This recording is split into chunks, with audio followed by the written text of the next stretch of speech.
নমস্কার বন্ধুরা, সবাই কেমন আছেন? আজ আমি রান্না করব লোটে মাছ। তো লোটে মাছগুলোকে আমি ভালো করে ধুয়ে নিয়েছি।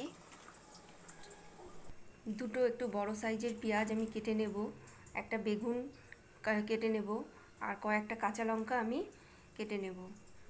লোটে মাছে দেওয়ার জন্য পেঁয়াজ দুটো আমার কাটা হয়ে গেছে, বেগুন কাটা হয়ে গেছে, কাঁচা লঙ্কা কুচিয়ে নিয়েছি, আর কয়েকটা রসুন কুচিয়ে নিয়েছি। লোটে মাছে একটু রসুন কুচিয়ে দিলে দারুণ টেস্ট হয় খেতে।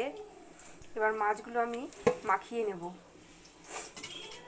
এবার পরিমাণ মতো হলুদ, নুন, ধনে গুঁড়ো, জিরে গুঁড়ো আমি দিয়ে দেব। ধনে গুঁড়ো,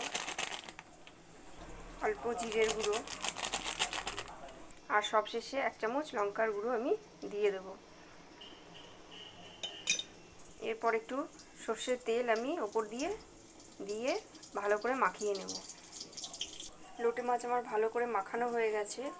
এবার আমি 10 মিনিট ঢেকে রেখে দেব।